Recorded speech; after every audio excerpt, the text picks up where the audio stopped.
Now, on News Talk 105.9 WMAL. O'Connor and Company. It is 7:06. It's O'Connor and Company on this very busy Tuesday morning in your nation's capital. We got more on the Biden corruption. We've got a judge giving a favorable decision to Donald Trump in pretrial hearings down in Florida, and we've got Patrice Onwuka. Good morning, Patrice. Good morning, Larry. On a Tuesday, no doubt. I know. And then at 7:35, Jeremy Wayne Tate, co-founder and CEO of Classic Learning, talks about classical education now being the norm in Florida. 8:05, Avi Loeb from Harvard wants us to embrace our alien overlords.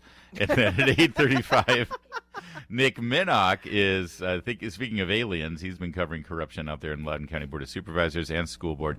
Nick from WJLA will be joining us. Looking forward to that conversation. But right now, he is a man with no equal. He is Marc Morano. He is the founder of Climate Depot and author of The Great Reset. Marc, is it hot enough for you? It's global boiling. Boiling is the only word I can come up with. The oceans are boiling. I don't know why. Some people call it summer, but no, the climate alarmists call it the end of the world. In fact, the New York Times has a provocative... You know, my old friend and mentor and brother from another mother, Andrew Breitbart, used to tell me all the time when we would write articles at his original websites, he would say, you know, if you're going to write a headline, write a headline. But if your headline is a question, if your headline has a question mark at the end of it, it means you're trying to say something, but you don't actually have any proof to back it up. And here's the New York Times headline.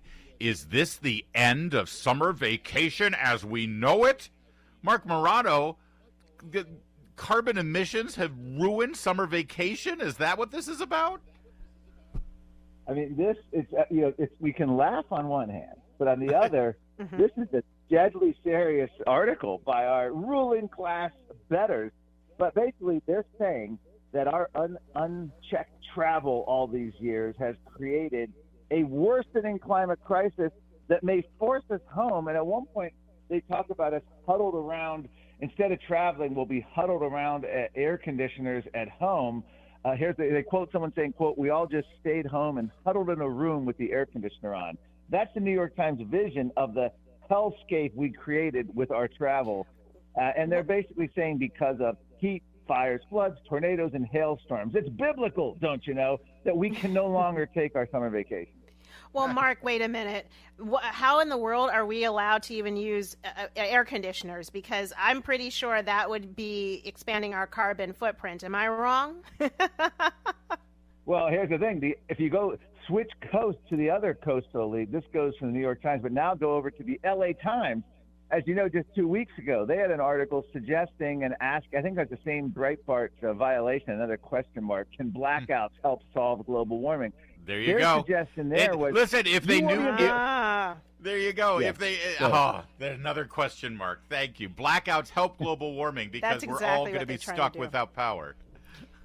But here's the thing. They suggested in that, not that you stay home and huddle around the air conditioner. No. We can't have individual homes air conditioned. They actually suggested in that LA Times article that we go to community cooling centers during the hottest parts of the day. So particularly if you're out on the West Coast, you can go there with all the homeless and addicted drug addicts and hang out with the people you see on the street. You'll be now single-family homeowners and apartment dwellers will be forced into the community cooling centers because society and our climate can't handle individual homes air conditioning. We're speaking with Marc Morano. The Great Reset is his book, Global Elites and the Permanent Lockdown.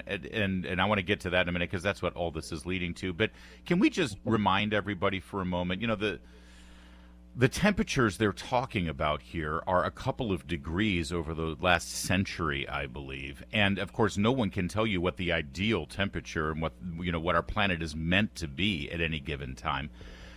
Even that said, if you accept the premise that the planet is warming and there is a warming trend that you can track over several hundred years, Marc Morano, in general, is it better for humanity to be in a warmer climate or in a colder climate? Like, what will affect more lives, being warmer and dealing with heat or being colder and dealing with frozen temperatures?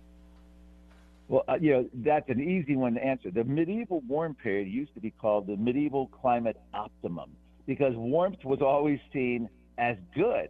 And even now, as they say, we're suffering from global boiling, the UN chief, global crop production is booming. Cereals, rice, all the way across the board. There's nothing that has, the only threat our food faces is from climate policy, not climate change. And by the way, that faces a big threat because John Kerry is now put in his sights U.S. agriculture. We're going to be joining the Netherlands, Sri Lanka, and these other countries that are restricting high-yield agriculture. But to answer your question directly, Biden's own EPA shows a 1930s heat wave index, which they have about 10 times worse than anything we're experiencing today. Even in places like Phoenix, which people harp on, it broke their record. If you take out the heat urban island effect, in other words, if you look at some of these major cities that are built up from 1 million to 5 million plus, and you have all the concrete and you have exhaust fans and airports and with all the thermometer settings, and you look at the rural areas from then to today, it's sometimes 5 degrees cooler. So the idea that Phoenix is the poster child, if you go back to 1970, the last time Phoenix was this hot was during the same week in 1974 that Time magazine was promoting the coming ice age man-made global cooling. There you go. And no one was warning that Phoenix was an example of global cooling back then. So, Marc, I mean, that just exposes that this is absolutely 100% about control, about elites determining what Americans can and cannot do, have, or be in any given moment of time. I think President Biden today, he's supposed to be out touting his Inflation Reduction Act somewhere around the country. But obviously our listeners are smart enough to know that that was a misleading bill. It was never going to touch inflation whatsoever, but it was really just about climate change and more federal funding towards special interests. Yeah. Are you seeing anything coming out of the Inflation Reduction Act, though, that we should be really keeping our eyes on in terms of those subsidies and the industries that are benefiting from it? Well, yeah, the biggest thing out of the Inflation Reduction Act is that it's literally now put in all of this green energy, green mandates in perpetuity for decades into the future. That's one of the biggest things. So what we're seeing with the Inflation Reduction Act, well, for one thing, we're seeing the acceleration of the offshore wind. I just came back 2 weeks ago from 25 miles in the Atlantic off the coast of Martha's Vineyard, all of these windmills that are going up. And we have foreign companies based in Norway and Europe coming in and cashing in on our, quote, green energy stimulus that the Biden administration passed. And all this money is going to non-U.S. workers as dead whales are beaching up on Atlantic shores. That's one of the blessings, if you will, of the Inflation Reduction Act. But mostly it's coming as a complete assault on American energy. With the solar and wind subsidies and mandates, we're further destroying our energy. And by the way, you can go back 100 years, you can go back 50 years. No matter how much money and how much hype solar and wind get, 80% of our energy, both U.S. and global, has been from fossil fuels. They haven't made a dent in that number. And they just keep claiming that solar and wind are just about to take over. All they need is more money and subsidies. Well, all they keep giving it is money and subsidies, and it never happens. Marc Morano, he's the author of Green Fraud, all about the Green New Deal, and his latest book is The Great Reset, Global Elites and the Permanent Lockdown. And real fast, Marc, I'm just summarizing your book. The pandemic, what we saw in the pandemic, that was their dream. That's what they want. They're able to jet around. They're able to do whatever they want. The elites are, but they want us locked down. And whenever you hear calls for calling for a climate emergency, you hear this a lot. You should declare a climate emergency. What that means is they want John Kerry to be Anthony Fauci, right? Yes, I mean that's exactly there. The Center for Biological Diversity said 130 new executive powers that Joe Biden could wield, extending to mayors and governors. We're talking about power to, odd, even gas station days, power to impose all kinds of restrictions, bypassing democracy. That's the key phrase, because that's what COVID was all about. That's why the progressive left loved the COVID lockdowns. It didn't require an ounce of stinking democracy. And we have Chuck Schumer, we have AOC right now urging Biden to declare a national climate emergency, climate activists. You have a NASA scientist urging it. Joe Biden almost declared it last summer 2022, and he just might do it now because as a lame duck, it would give him a lot of powers to basically wield over us. And yes, the template is exactly climate change. Well, he'll do it, and then the next if he loses, then the next president who will rescind it will say, "Oh my gosh, that's it! This guy's rescinding the emergency. He doesn't care." It's the old game. They do it out the door. All right, Marc Morano, we got to leave it there. Great Thank stuff you, Marc. as always. Thank you, Larry. Thank you, Patrice. It is 7:16, so let's get straight to Jamie Whitten and the Hadid carpet cleaner. Live from the Home Paramount Pest Control Studios. Home Paramount, the leader in pest control since 1939. Later this morning in the Chris Plant Show, just how much evidence of presidential corruption does there have to be before the news media covers the story? 9 a.m. on WMAL. The D.C. crime rate continues. More homicides over the last 48 hours. We are on pace right now to have the deadliest year in over 2 decades in Washington, D.C. And, of course, this all stems from, it really started to spiral out of control with the defund the police movement, the BLM riots of 2020, where every politician in this town basically got on board with the police are the problem. The police are the problem. And when you stop enforcing the law, then things will get better because police make things worse. They tried to take police out of the schools. They've taken police out of neighborhoods. And there are rules now in terms of rules of engagement with suspects that really hamper the police's ability to do their job. And then if they do their job, you've got a prosecutor who will just let people out on the street. So it's going from bad to worse in D.C.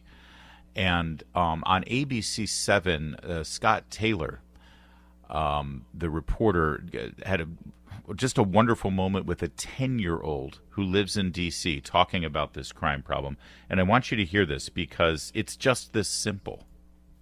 Every second you got to check your back. Like, you don't know what is what. And some kids can be walking down the street and minding their business. And they be like, oh, I think that's such and such kids. Oh, let me shoot at them. Bow, bow. And then they land down on the floor crying. And their parents be like, what happened? They didn't even do nothing. And then they should, police officers should be, like circling the block and all that to make sure these kids are safe. See, she wants police officers circling the block on a regular basis. They want more. Children see crime. Children are afraid. Children are terrified walking to school or just playing outside. And they said, if we had more police here, we would feel safer.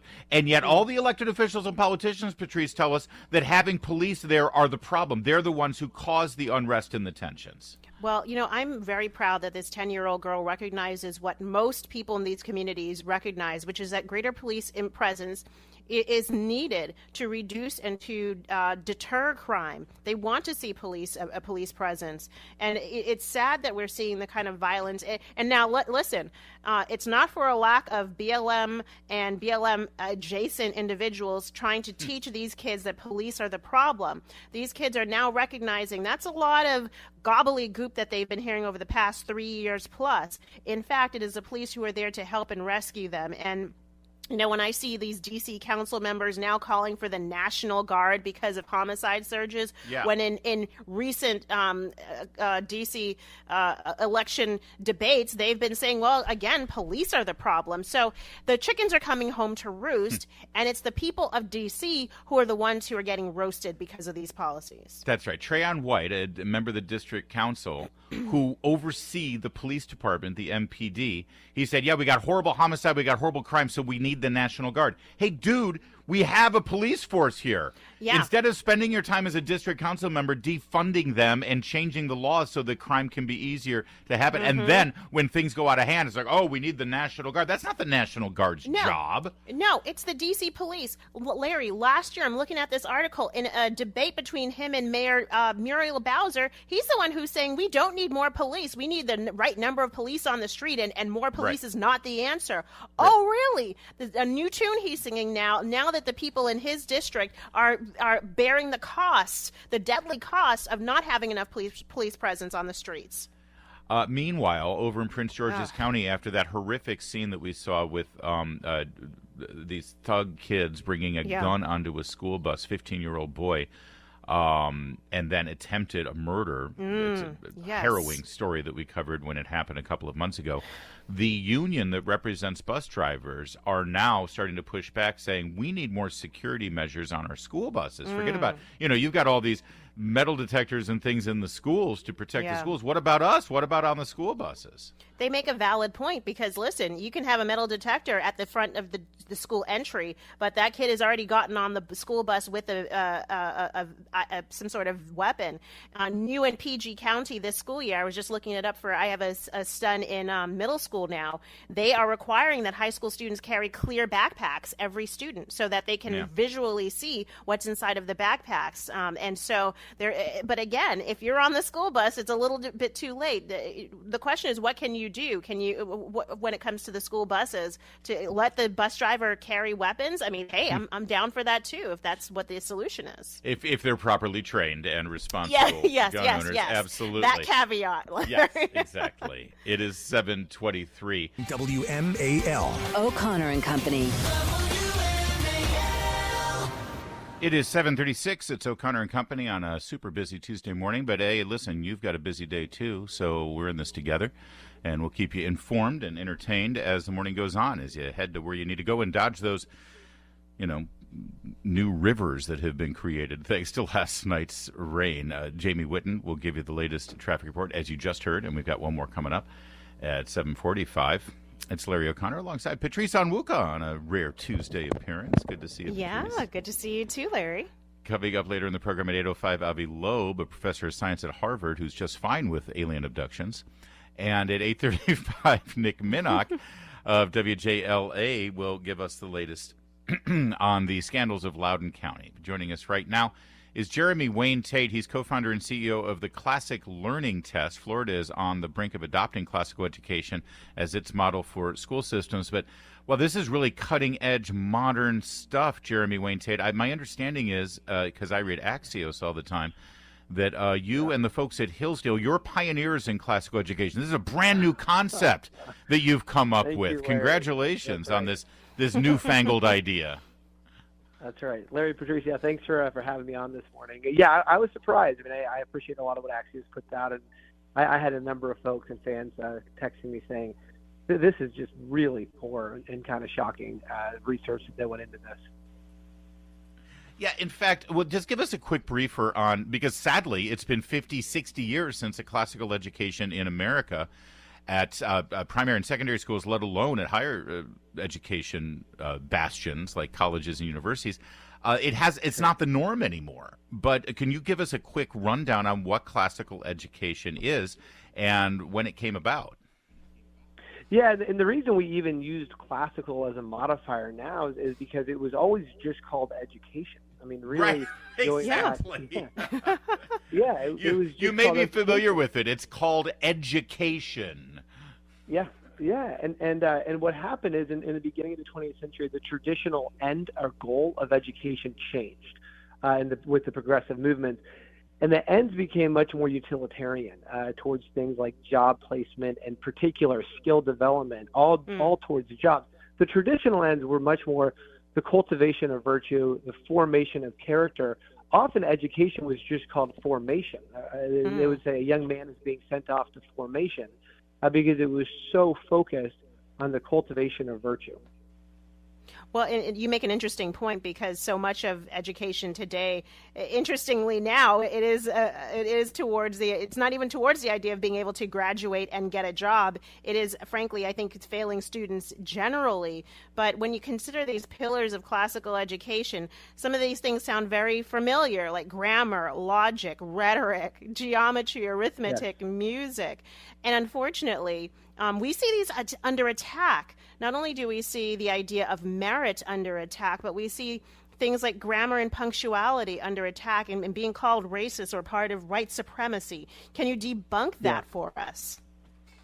Yeah, I mean, this is a way 100% of America's founders were educated. When folks like Frederick Douglass were fighting for an education, it was specifically a classical education. And the reason he became the great writer and orator that he did was reading Cicero, was reading these great classical texts of the past. And so this was the gold standard for what it meant to have a great education. And the HBCUs in the early days after the Civil War, these were all it was classical education. It was nothing else.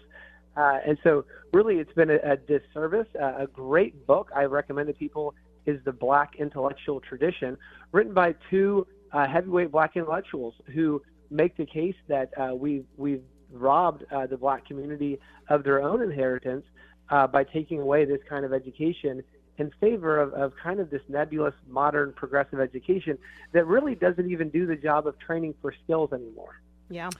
What's interesting is that, a lot of the pushback was the old trope. It's like, oh, well, it's just a lot of dead old white men from Europe that classical education is centered around. But it doesn't have to be. Classical education is really about concepts like logic and rhetoric and arithmetic. I mean, you need to know geometry no matter what color your skin is or no matter what color the skin is of the person who discovered those theorems in geometry. So was that the basis of reorienting this, or was it just a bunch of intellectuals 50, 60 years ago who decided they wanted to, reinvent the wheel? Yeah, the question was, why would you learn something that you're not going to use? That was a popular question 100 years ago or a little more during this progressive education movement. And so then, why would you use Latin? How would you use philosophy or art? Or some of what we call the useless skills. Now, the way Cornel West, who I love, we disagree on all things political, but we wrote an article for the Wall Street Journal. We talked extensively about the goals of education. And the way Cornel West puts it is that it's education had always been about what it means to be fully human. And I think anybody, right, left, center, can agree that that's a much more noble end for education than some kind of skill development. And I think most people get that right now the workforce is changing so rapidly with AI that we have no idea what jobs are going to look like in 10 or 20 years. And to be training people towards those ends is really a fool's task. Well, it's great stuff. The vote is coming up in Florida here to convert classical education for the curriculum there. And do you expect other states to follow suit real quickly here, Jeremy? Yeah, Larry, we're in conversations with a number of states. We're super optimistic about moving things in Texas as well. And yeah, parents at the end of the day, when they discover the difference between classical education and modern progressive education, parents weren't classical. I mean, every parent wants their kids to come home. That's what private schools are doing. Totally. Absolutely. And by the way, the same people who decided to do away with classical education and come up with their newfangled way of learning, they're the same people who came up with the SAT and the ACTs, and they're the same people who are now saying the SAT and ACTs are meaningless, and they're trying to phase those out. Jeremy Wayne Tate, he's the founder and CEO of the Classic Learning Test, the CLT, which should replace the SAT and ACT, and that's a movement, too, that we can talk about another time, Jeremy, but we're out of time now. Thanks for joining us. Larry, Patrice, y'all are great. Thank you for having me. Thank you so much. Jeremy Wayne Tate. It is now 7:43. This is music that would just terrify people for the last couple of days. Have you seen The Exorcist, Patrice? I've seen clips of it. I've never watched the whole thing. Oh, you need to watch it. Yeah, but my dad used to tell me about when he got the book, the William Peter Blatty book, The Exorcist, and he reached a point where he just had to stay up all night to finish it. Because it was so compelling. And so it was like he literally didn't get any sleep. He was up all night. And then, here it is 3 a.m. He's finished the book and he's terrified. Well, of course, because it's a scary story. I mean, overall. It is, but what's funny is, and the reason we're talking about The Exorcist is yesterday, the director of the film, William Friedkin, passed away at the age of 87. Think about this. In the early 70s, he did The Exorcist and he did The French Connection. I mean... Right there. That's too much. Just walk away. You don't have to do anything else in your career. You've already done 2 classics of that era. And apparently he and the author, William Peter Blatty, by the way, Bill Blatty was a local. He was here in D.C., of course, and lived in Bethesda for many years until his passing just a couple of years ago. And by the way, was a frequent listener to this radio station. He's a huge fan of Chris Plant. He used to go on the Chris Plant cruise, in fact. And he came into our studios back in 2013. I think it was one of the anniversaries of his book. Yeah. And we asked him about it. And here's what's interesting. I think this is one of the reasons why the book and the movie are so good, is that they didn't try to make a horror movie. Really? They just tried to make a really good story. Here, listen. My plan was not a novel. It was to do a straight non-fictional account. And almost in an evangelical way, you wanted this story of exorcism and demonic possession, which you believe is very real, and you've studied it and you've researched it. You thought that would bring people to the faith. Well, are you concerned that the book and the movie is now seen as sort of like just a horror, scary movie and not an inspirational idea? Yes, there's no doubt about that. Although I read an article in National Review just this morning to the effect that, of course, it's not a horror film. Bill Friedkin never thought it was a horror film, nor did I, and now I am going to make such a humble confession to you. When I was writing or working on the novel, I thought what I was writing was a supernatural detective story with an apostolic intent. I cannot, to this day, maybe I did, but I can't recall a moment when I was thinking, this sort of scared the bejesus out of me. Never. Really? No. Really? Not. Which, is some people will take as an admission of failure on the stupefying scale. But what can I say? Hardly a failure. A seminal book of the 20th century, and the film absolutely immortalizes it. And it was that partnership, William Peter Blatty and Bill Friedkin, the director of the film, that really that sparked this fire that just created this classic film. Well, what's telling, if you can create a good piece of prose and it be turned into, people find it so compelling that they're scared, it tells you how talented you are. The same way comedians, if you're a true comedian, you're funny without trying to be funny. You're just putting something out there, and people find it funny because it naturally is. So it just speaks to his craft. Absolutely, and of course, one of the reasons we're talking about it is not only because this movie was a cultural touchstone for a generation, but also it's a very DC story. I mean, you can't.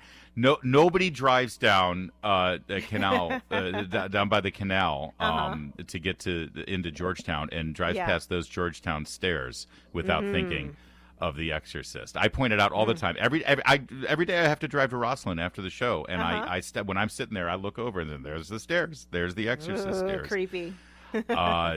Really, but it's interesting. It just occurred to me listening to that again from Bill Blatty, talking about how he never set out to make. I didn't want to scare the bejesus out of people. I just wanted to write a good story. You know what it reminds me of a little bit? Silence of the Lambs, Oscar award-winning movie, Silence of the Lambs, which now people will say that's such a scary movie. It's a horror movie. It's actually not. It's not like a slasher movie. Neither is this. This isn't like Halloween, Friday the 13th. It's not like that. It's a psychological drama that, yes, definitely preys on your fear, and it gets that emotional reaction. But at the base of it, it's just a great story, and it's just told so well. Exactly. Yeah. Now, that said, Silence of the Lamb is about, a man who eats other people. So yes, but you don't see it. It doesn't happen on screen is what I'm talking about. Like in those slasher movies, there's nothing left of the imagination. You see all the blood and guts. Yeah, you see it all. That's true. And don't forget, Exorcist is about demonic possession. Yes. This is about good and evil. This is about God and Jesus and Satan and the real struggle. If you haven't seen it, you need to see it. By the way, maybe I got to go watch the whole thing. Bill Blatty's widow, Julie Blatty, still lives here in the Bethesda area, and she gave a quote to Washington Examiner upon the passing of Bill Friedkin, the director of Exorcist. He said, "Bill and Billy had a love-hate relationship, but it definitely ended in love. They were very close at the end of Bill's life. Billy continued to be a good friend to me as well, and I will truly miss him." Well, rest in peace. You want to get into the movie business, you want to be a director, and you do movies like The Exorcist and French Connection, and, well, that's your legacy, and that ain't a bad one. A lot better than all the movies we're seeing today. 7:53.